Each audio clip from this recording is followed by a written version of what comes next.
Next up, we have our special segment, What's Going On with Laura Forczyk. What's Going On is sponsored this month by the charming and generous Terry Trevino. Mr. Trevino is currently completing his Master's of Science in Space Studies, Aerospace Science, and Space Operations. He comes to the industry after a career in real estate, and he has immersed himself in the possibilities and challenges of the industry. Terry, we're so grateful to you for your steadfast participation in Conversations for the Future and now for this generous sponsorship. Thank you. If you're enjoying this event, everyone else, and would like to help cover the cost of this programming, simply add a sponsorship to your registration for our next event or make a donation at www.f4f.space. That's the number 4. And now for what's going on. Ms. Forczyk is the owner of space consulting firm Astrolytical, specializing in space science, industry, and policy, and offering space career coaching services. She is a NASA subject matter expert for planetary science missions and is also the primary author of Astrolytical Explore Flybys and Orbits Analytics, which I highly recommend. Ms. Forczyk is also the author of the book Rise of the Space Age Millennials and is a frequent source for news publications, regional newspapers, and public radio. Laura, we'd have to be living under a rock not to know a little bit about what's going on right now, but you'll put it all in perspective for us. Welcome back, and what's going on? Thank you, Lee. Thank you for having me on again. It's a pleasure. So we're going to start out with the big news, but we're not only going to start out with it because it's the big news, but because I'm going to start close to home and then go farther from Earth. So that's my plan for this segment here. I'm going to go into a little more detail than I did last time. I hope you don't all mind. So yes, my phone has been ringing off the hook with reporters, journalists within the space sector, with outside the space sector, wanting to talk about this quote unquote billionaire space race. And what is missed in that conversation by outsiders is how we thrive in space, why suborbital spaceflight, human suborbital spaceflight benefits the space sector, benefits Earth. And so that is something I want to focus on initially, because this isn't just a stunt. It's not just an ego trip, although I will admit there was quite a bit of showmanship and quite a bit of egos going on with billionaire founders, right? As expected. But let me back up and tell you, for those who aren't too familiar what's going on, there was a flight on Sunday by Virgin Galactic. They flew a full crew of Virgin Galactic employees plus 2 pilots. Previously, they had either only flown just their test pilots or just their test pilots plus 1 Virgin Galactic employee, Beth Moses. And this time they flew 4 Virgin Galactic employees. One of them was Sir Richard Branson, who is the founder of the Virgin Group and Virgin Galactic. And he has been waiting, sounds like his whole life, for flying to space. And of course, Virgin has been talking about flying their own vehicles to space since I've lost track, about 17 years, something like that. So they had been waiting a very long time to fly their billionaire founder. And so they had a very successful flight. I don't know about you all who were watching it, but I was holding my breath, which then I let go with tears after they were successfully in space and then landed back on the ground. It's always very emotional, human spaceflight, right? And then coming up in about 7 days, that's the current plan. So on a symbolic day of July 20th, Blue Origin plans to fly their first crewed flight of New Shepard, which is their suborbital vehicle. So previously they have flown 15 successful or partially successful. The first one was partially and all the rest have been just fine. Flights of New Shepard uncrewed. And so this will be the very first time that they fly with people on board. Those people include Jeff Bezos, the billionaire founder of Blue Origin, and his brother Mark, and then legendary aviator Wally Funk, who also has been waiting her whole lifetime to go into space. She is a member of what we now call the Mercury 13, which is a group of women who trained to hopefully become astronauts during the Mercury program. It wasn't an official NASA program. It was outside of NASA because at that point, only military fighter pilots were allowed to be NASA astronauts. And so these women, although they were highly qualified, were not allowed to become NASA astronauts. And Wally Funk applied 4 times throughout her life. She's a spectacular woman. She never got her chance to be a NASA astronaut. So here's her chance now to fly into space. There is a 4th member of that crew of Blue Origin that won an auction for $28 million. No, Elon Musk is not flying on New Shepard unless I missed something. I would think that I would notice that news, but Elon Musk does have a ticket to fly on Virgin Galactic that he bought many years ago. Blue Origin has actually not flown, or they've not actually opened ticket sales yet. So these have been getting lots of headlines, right? People around the world are talking about this billionaire space race, right? Which is a bit silly way to phrase it because it's not necessarily about the billionaires on board. It is about, flying people for one thing, being able to have this technology. And both of these vehicles are still in their test programs. Neither one of them are fully commercially operational yet, except for uncrewed flights. So the uncrewed flights of New Shepard, I think they're considered operational, although I'm not 100% sure, maybe not legally speaking, but they've been operating for several years. Both of these vehicles were doing flights for Blue Origin had been uncrewed totally because that's an automated system. Virgin Galactic has been flying again with test pilots on board and then flying payloads also for NASA and for other customers. So to do really great science. And that is something I want to stress is that overlooked in this whole conversation is the science that's being done. So on Virgin Galactic's flight on Sunday, there was a experiment on space biology that was flown with one of the people on board, Sarisha Bandla, and she activated this experiment at certain points of the flight, which is something that is actually quite difficult to automate. It requires a lot of set parameters and instruments, and there's a real advantage to being able to have a human in the loop, have the researcher fly with their research, or a proxy, which is what we expect on the International Space Station. The astronauts doing research are proxies for the scientists on the ground. But imagine being able to fly scientists with their own experiments. And this is the plan. And so last year, NASA started up a program where they have decided to fly astronauts and people they select on these suborbital vehicles. So people they select so far has been one person, Alan Stern. He has been selected to fly on a NASA-sponsored Virgin Galactic flight in the future to test some scientific instruments and payloads. And then also their own astronauts. So there's something called the NASA Subsea program, which is not well advertised because I don't know how much they've done with it. Subsea stands for suborbital crew, and it's a way for NASA to train their astronauts using suborbital vehicles, which are more affordable and in theory, higher cadence, so they can get more spaceflight experience before they go into orbit or before they go to the moon. And so this is the program NASA started up last year to, in theory, when these flights become more operational, just put NASA selected astronauts on board to train them. And so not only do you have the option now of flying scientists with their payloads or scientist proxies doing research in space, but also flying NASA astronauts to train them. So it's really not just about the billionaires and the egos, it's also about really practical things we can do. But let's also talk about you and me, because I'm sure that a lot of you are like me who also want to fly on these vehicles. Yes, I'm a scientist, but I also want to go for that experience, right? And so what about people like you and me? Someone just asked about the price.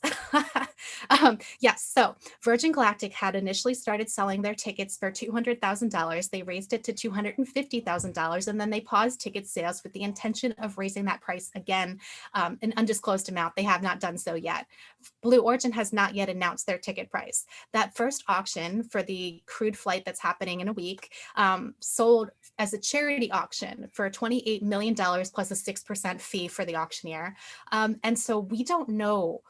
We can certainly guess that it's not going to be that high of a ticket price when they start actually selling, but we don't know what kind of data Blue Origin got from the people who were bidding. So my guess is that they are going to use that data and say X number of people were bidding this range, and therefore it's safe to have our pricing at this range. So I think that's the smart thing for them to do, but they have not announced that yet.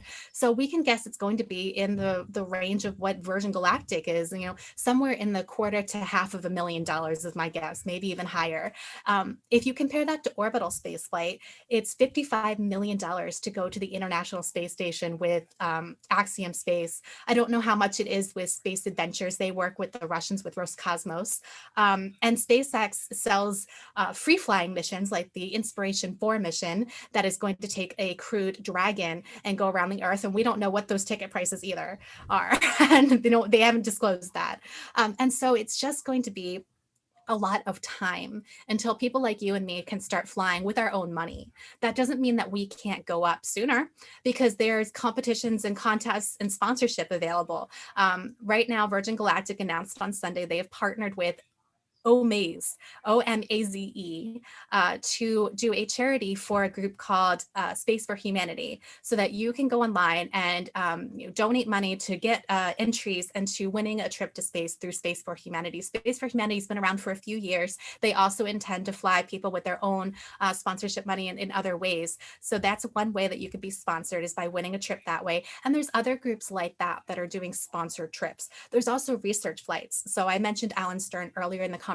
His employer, Southwest Research Institute, actually bought 3 tickets for their for 3 employees on Virgin Galactic. And then back, if you remember the days of X-Corps, they bought tickets on X-Corps. There's other research institutes that have bought tickets. My friend Kelly Girardi is going to go up with a research institute on Virgin Galactic. And so this is the kind of thing that we can think about to get people beyond the billionaires, beyond the ultra wealthy, to get to space initially. And then the price, in theory, will come down, just like how a century ago, aviation was immensely expensive.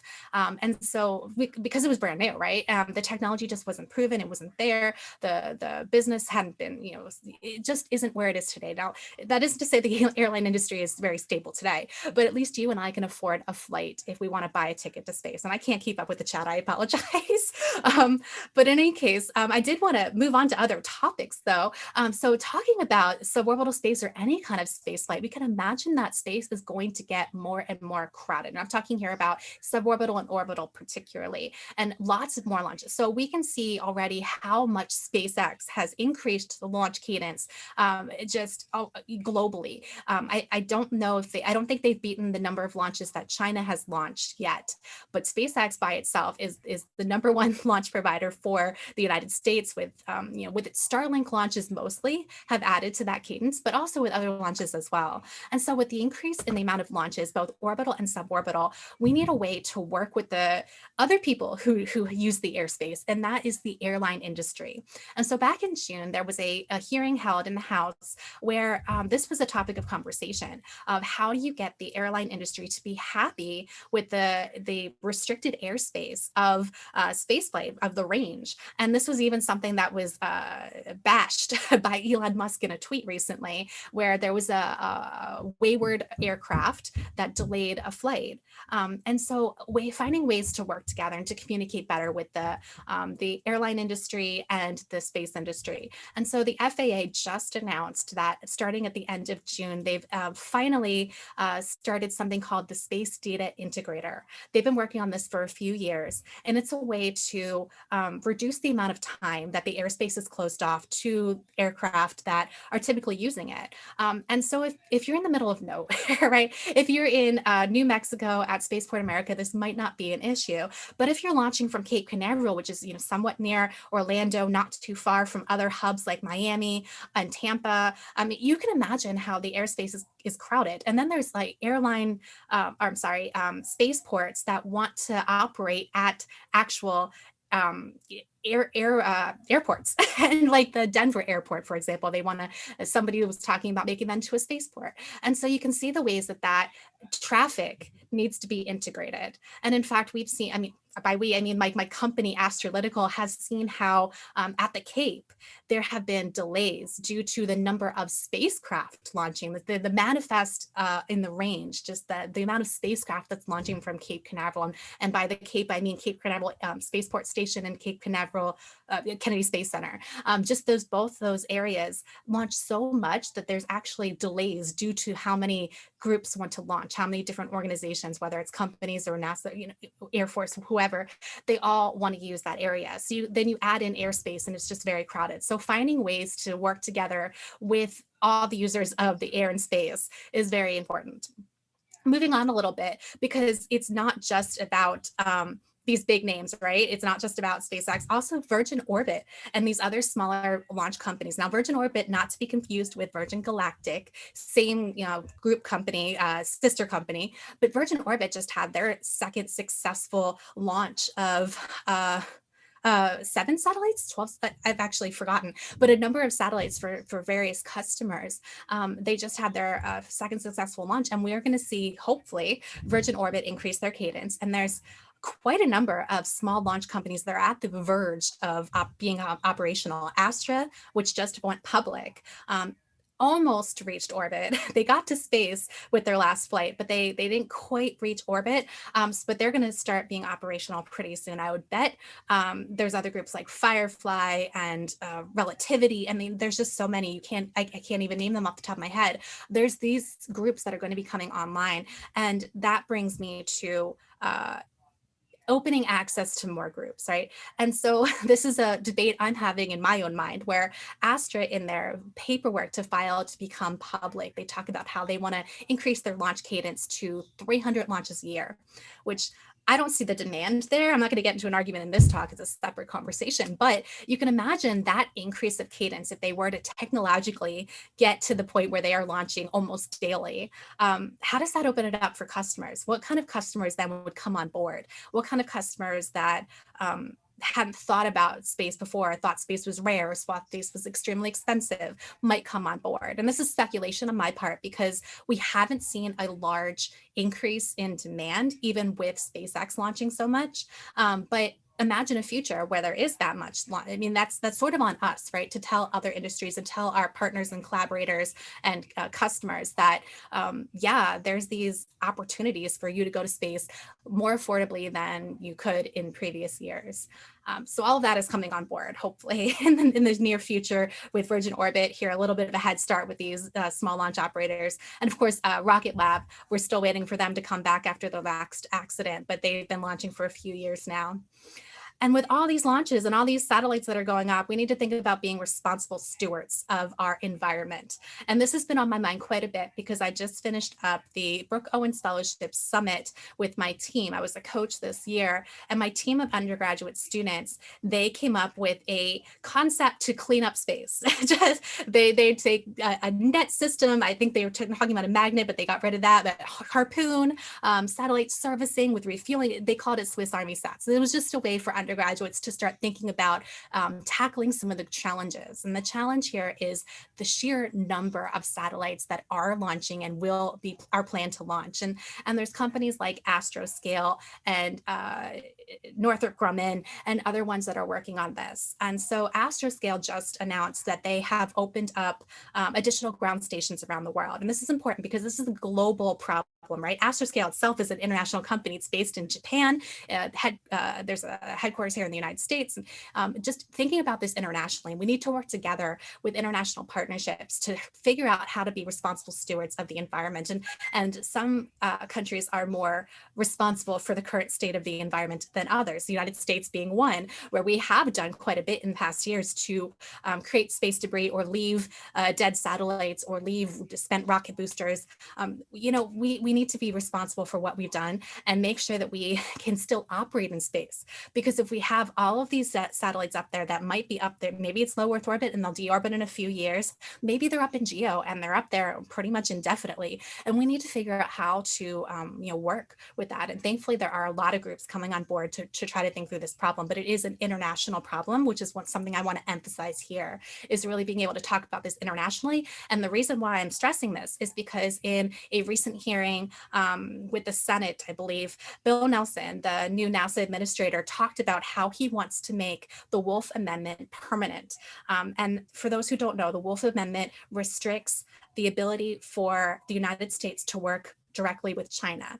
It is an amendment that was put in place by a congressman who didn't want the United States to be working directly with China, except in cases where Congress and the FBI gives a waiver. And so there was a question asked during this hearing, do you want this? Do you think that this should be a piece of legislation? And Bill Nelson said, yes, But he did add a but there. There are places where we should be working with China, and that is making sure that we have space situational awareness and global, responsibility for space debris. The United States and China and India have been responsible for anti-satellite tests, kinetic ASAT tests, where we have created space debris, China being, I think, the worst of them. And so there's an area where we need to make sure that we are responsible stewards of our environment moving forward. And moving forward beyond Earth, I want to talk about the moon in our last few minutes. So the moon. We have just announced maybe a week ago, NASA finally put out their next step N, which is the Sustainable Human Landing System Studies and Risk Reduction solicitation. And these are really small awards, up to $45 million. So this is not something big and gigantic simply because NASA doesn't have the funding yet, but this is NASA thinking beyond Artemis 3.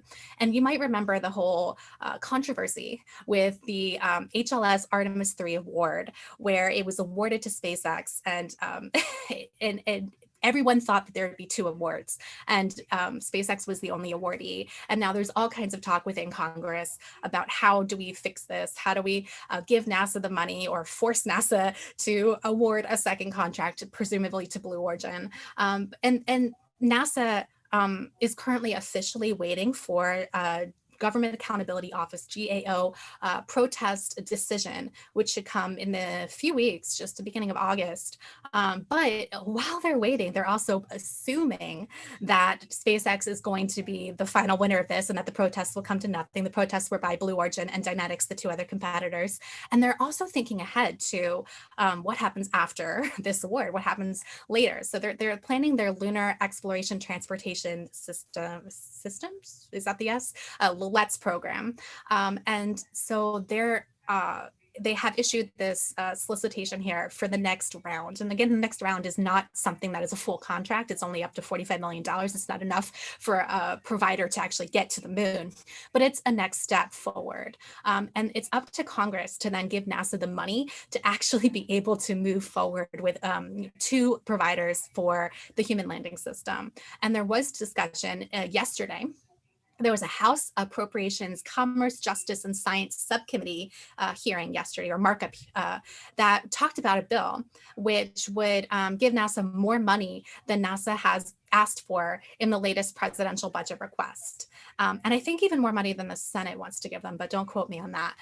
And so that bill went through, it got passed. Now it needs to go to the next stage of the House, and then it needs to be reconciled with the Senate. You've got a process, but that's a good sign for NASA that Congress still wants to give NASA more money than it asks for. Silent in that bill, though, is the HLS issue, and that was brought up yesterday in the hearing. I forget which congressman mentioned it, but he talked about how we need to give NASA direction on HLS. We need to figure this out. And so that's still an open question. I'm sorry, I don't have a final answer for you there because it's just not decided. But I did want to stress some other things that are going on the moon that are less talked about. And that's the commercial lunar payload services and the satellite relay network. So CLIPS, you might have heard of that, commercial lunar payload services.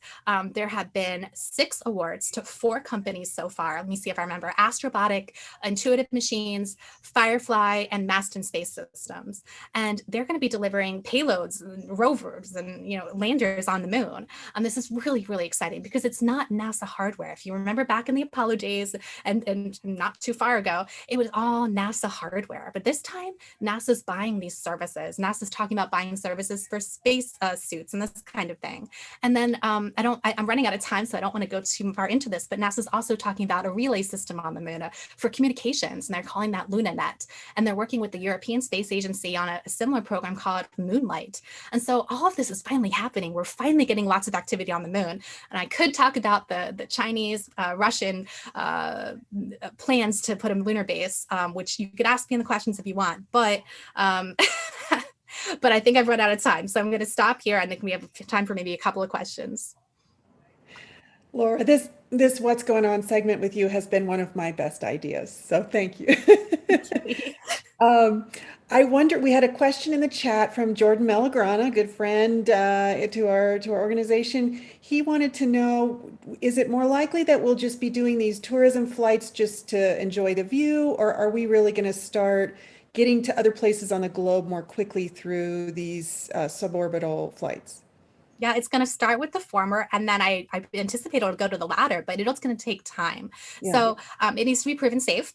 So that means a lot more flights, and they're not even commercially operational yet. Virgin Galactic did not fly any paying customer humans, like paying customer, like payloads. And Blue Origin, you can consider this next flight to be a paying customer because whoever it was won an auction, but they haven't opened ticket sales yet. So give it some time, give it a few years for these things to be operational, to go up and down, and then we can maybe see it happening within the United States. When you're talking about regulations for this kind of thing, I'm not going to get too far into like the learning period indemnification kind of stuff, but right now the FAA cannot really regulate this as well as regulates airlines, and so that probably needs to change before it starts operating like an airline. And then if you're talking about internationally, there's even more complex regulations. So yes, I think that'll happen, but give it a few decades. It's not going to happen immediately. Decades. Okay. Decades, yeah. Mm-hmm. So, given what you know about the analytics that you follow, you've talked about market price and the research that an auction will yield, but talk about what you think would be a profitable price for these companies right now or say in 5 years. Yeah, I have no idea. I mean, I'm not Yeah. privy to the information that these companies have on how much it costs and what the fuel costs are and what their how they need to refurbish their equipment and the labor involved. I have no idea, but I can imagine that they're hoping it'll go down in price, and it'll eventually need to be that we don't have an entire mission control for each launch, right? It'll Yeah. need to be more automated than that as things come down in price, and I don't know the time frame of that, nor could I tell you what they're making for each flight. I have no idea. All right, thank you. I want to just, you brought up sustainability, great discussions last month on that, and we also have a September event of Conversations for the Future, which is about space sustainability, garbage, and recycling.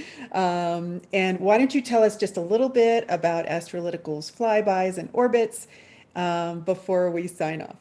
Sure. Yeah. So if you go on astrolytical.com right now under Explore or Explore Analytics, you'll be able to see some of the offerings with the flybys. They're just little mini reports on certain topics. Right now, it's mainly space tourism and launch delays.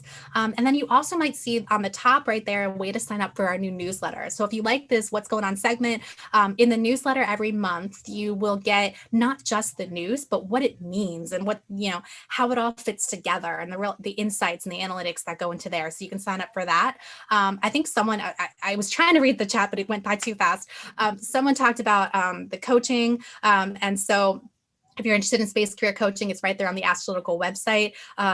Almost 50 coaching clients so far, various levels of experience, some as students and some as, essentially retired people who want to switch careers, coming from all different industries, because space is for everyone. That's something I talk about a lot. It's not just for scientists and engineers, it's for every type of person out there, every experience level. And so contact me if you're interested in that. Follow me on social media, on Twitter, LinkedIn, and contact me with any questions. Really, I'd love to hear from you. Thank you so much, Laura. Really appreciate it and can't wait for next month. Thank you, Lee.